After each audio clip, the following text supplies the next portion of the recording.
அதோட பெண்கள் பாதுகாப்பா இருக்கிறாங்களா? அப்படி இருக்கிறாங்களா? 2 வயசு குழந்தை கூட விட்டு வைக்கல காம வெறியர்கள். கிருஷ்ணகிரியில 2 வயசு குழந்தைய பாலியல் சீண்டல் ஏற்படுத்தி கொலை செஞ்சிருக்கிறாங்க. ஒரு வாரத்துக்கு முன்பு விளாத்தி குளத்துல ஒரு மாணவி காணாமல் போய்விட்டார் என்று காவல் நிலையத்தில் புகார் கொடுக்க போனாங்க. புகார் எடுக்கல. அடுத்த நாள் காலையில் போய் புகார் கொடுக்கல, அப்போ எடுக்கல. அந்த பெண் சடலமாக மீட்கப்பட்ட பிறகுதான் காவல்துறை வழக்கு பதிவு செய்து இன்றைக்கு தமிழகத்தில் போக்சோ சட்டம் 6999 பதிவு செஞ்சிருக்கிறாங்க.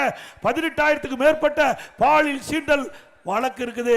அதுல நீதிமன்றம் வரைய 6999 நீதிமன்றத்துக்கு போய் நீதிமன்றம் அவர்களுக்கு நிவாரணம் அளிக்க வேண்டும் என்று உத்தரவு வழங்கி இன்றைக்கு நிவாரணம் கொடுத்திருக்கிறாங்க. போக்சோ வழக்கு என்று சொன்னா சிறுமிகள் பாதிக்கப்படுவது.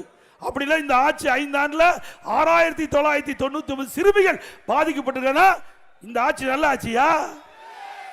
இந்த ஆட்சியில பெண்களுக்கு பாதுகாப்பு இல்ல, சிறுமிகளுக்கு பாதுகாப்பு இல்ல, பாட்டியம்மா கூட பாதுகாப்பு இல்ல. கேவலமான ஆட்சி. இன்னைக்கு இவ்வளவு நடப்பதற்கு காரணம் என்ன? போதை. கஞ்சா விற்கிற இடமே, கஞ்சா விற்காத இடமே இல்லை. இன்னைக்கு கிராமத்திலிருந்து நகர வரை சந்து பொந்து எல்லா இடத்துலையும் கஞ்சா விற்கிறது உண்மைதானுங்க? நல்லா சத்தமா சொல்லுங்க, ஸ்டாலின் காது கேட்கட்டும். இந்த கஞ்சாவை பயன்படுத்துகின்ற போதை ஆசாமியினால் தான் இவ்வளவு குற்ற நிகழ்வுகள் நடைபெறுது. இந்த ஆட்சியால அந்த குற்றத்தை தடுத்து நிறுத்த முடியல. ஏன்னா பெரும்பாலான திராவிட முன்னேற்ற கழகத்தை சேர்ந்தவர்கள் இந்த கஞ்சா விற்பனைக்கு துணை நிற்கிறாங்க. அதனால காவல்துறை அதிகாரிகள் அவர்களை கட்டுப்படுத்த முடியல, அதை தடுக்க முடியல. அதனால கஞ்சா விற்பனை தமிழகத்தில் சர்வசாதாரணமாக நடக்குது. அதிமுக ஆட்சி மலர்ந்து 3 மாதத்தில் தமிழகத்தில் கஞ்சா என்ற நிலையே இருக்காது. முற்றிலும் கஞ்சாவை ஒழிக்கப்படும். சட்டத்தின் ஆட்சி நடந்தது அதிமுக ஆட்சியில். போதை நடுமாட்டத்தை முடிவு கட்டணும். அதே போல மீண்டும் உங்கள் துணையோடு அதிமுக ஆட்சி வளர்ந்தவுடனே இந்த கஞ்சா என்ற இந்த போதை பொருள் முற்றிலும் அழிக்கப்படும், ஒடுக்கப்படும்.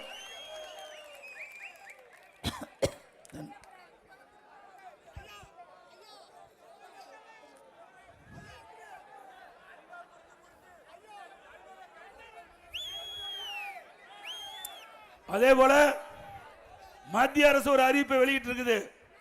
அண்மையில் இந்திய நாடு முழுவதும் ஜாதிவாரி கணக்கெடுப்பு எடுக்கப்படும் என்று. அதை தமிழகத்திலே நடைமுறைப்படுத்தப்படும். ஜாதிவாரி கணக்கெடுப்பு தமிழகத்திலே நடைபெறும். இன்றைக்கு தமிழகத்தில் குடும்ப ஆட்சி நடந்துட்டு இருக்குது. ஒரு முதலமைச்சர் இல்ல, 4 முதலமைச்சர் இருக்கிறாங்க. ஒரு முதலமைச்சர் இருந்தாவே தாக்கு பிடிக்க முடியாது. கருணாநிதி குடும்பத்தில் 4 முதலமைச்சர் தான் தாக்கு பிடிக்க முடியுமா தமிழ்நாடு? 1 ஸ்டாலின், திரு ஸ்டாலின், 2 உதயநிதி, 3 சபரிசன், 4 திரு ஸ்டாலினுடைய மனைவி துர்காமா. 4 பேர் தமிழகத்தில் போட்டி போட்டுக்கொண்டு இன்றைக்கு தமிழகத்தை குட்டிச்சோராக்கி கொண்டிருக்கிறார்கள். 4 அதிகார மையம் தமிழகத்தை ஆட்டி படைத்துக் கொண்டிருக்கிறது. இந்த நிலை மாற வேண்டும். மாற்றுவீர்களா? இன்றைக்கு நடைபெறுகின்ற சட்டமன்ற பொதுத் தேர்தலின் மூலமாக குடும்ப ஆட்சிக்கு முடிவு கட்டுவீங்களா? வாரிசு அரசியலுக்கு முடிவு கட்டுவீங்களா? நன்றாக சிந்திக்க வேண்டும். ஒரு மாநிலம் ஆட்சிக்கு வருவதற்கு நாம் நல்ல ஆட்சி வருவதற்கு துணை நிற்க வேண்டும். என்னப்பா